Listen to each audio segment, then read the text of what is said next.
الرحمن الرحيم الحمد لله والصلاة والسلام على رسول الله أما بعد আমাদের গহেয়া উচ্চ বিদ্যালয় কর্তৃক আয়োজিত আমাদের এসএসসি বিদায় 2025 আমাদেরকে নিয়ে এই আয়োজনে উপস্থিত আছেন আজকের বিদায় অনুষ্ঠানের সম্মানিত সভাপতি এবং আরো উপস্থিত আছেন অর্থ বিদ্যালয়ের প্রধান শিক্ষক এবং আরো উপস্থিত আছেন অন্যান্য শিক্ষক শিক্ষিকা মহোদয় এবং আরো উপস্থিত আছেন শ্রদ্ধেয় অভিভাবক মহোদয় এবং উপস্থিত আছেন ছোট ভাই বোন বন্ধুরা সবার প্রতি রইল আমার সালাম আসসালামু আলাইকুম এবং অন্যান্য জাতির প্রতি রইল আন্তরিক শুভেচ্ছা ও অভিনন্দন।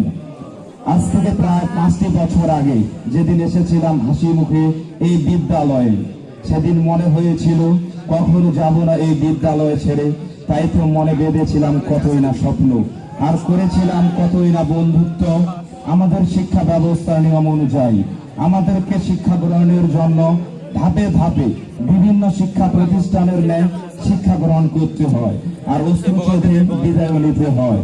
এভাবে বিদায় নিতে নিতে আমাদের শিক্ষা জীবন শেষ হয়ে যাবে আর আমরা ছড়িয়ে পড়বো বিভিন্ন কর্মশালায়। আমরা যখন এই বিদ্যালয়ে প্রথম এসেছিলাম তখন হাসি মুখে এসেছিলাম, আজ অথচ চলে যাচ্ছি কান্না মাখা মুখ নিয়ে। আমরা হয়তো থাকবো না এই বিদ্যালয়ে, থাকবে আমাদের কিছু স্মৃতি তোমাদের মাঝে। আমরা আমাদের ছোট ভাই বোনদের সাথে 1, 2, 3, 4 বছর আবার কারো সাথে 1, 2, 3 মাসের সম্পর্ক গড়ে উঠেছে, কিন্তু এই সম্পর্কের মাঝে অনেক স্মৃতি থাকবে নিশ্চয় চিরদিনের জন্য। আমরা তোমাদের সাথে চলার সময় অনেক খারাপ আচরণ করেছি কত না দুর্ব্যবহার, কিন্তু আমাদেরকে ক্ষমা করে দিও। আমি মানুষ গড়ার কারিগরদেরকে বলতে চাই, আমরা আপনাদের শাসন বারণকে বিরক্তিকর মনে করে করেছিলাম মনে মনে আপনাদেরকে অপমান। আমরা আমাদের বয়সের দোষের কারণে বুঝতে পারি নাই, আপনারা আমাদের ক্ষমা করবেন। সম্মানিত শিক্ষক শিক্ষিকা মহোদয়, আমি কিছু কথা বলতে চাই, যদি আপনারা কিছু মনে না করেন। আমাদের শিক্ষা ব্যবস্থার নিয়ম অনুযায়ী একজন শিক্ষককে বলা হয়ে থাকে উন্নত জাতি বা শিক্ষিত জাতি গড়ার কারিগর। যেমন করে কাঁচামাল থেকে কোনো কিছু তৈরির জন্য কারিগর প্রয়োজন, ঠিক তেমনি উন্নত জাতি বা শিক্ষিত জাতি গড়ার জন্য শিক্ষকের প্রয়োজন। কিন্তু আমাদের সমাজের অধিকাংশ শিক্ষক যারা প্রাইভেট পড়ানোটাই তাদের পেশা মনে করে, তাই সে যে প্রতিষ্ঠানে চাকরি করে আর ওই প্রতিষ্ঠানের যে সকল শিক্ষার্থী তার কাছে প্রাইভেট পড়ে না, তাদের রেজাল্ট থাকে সবার শেষে।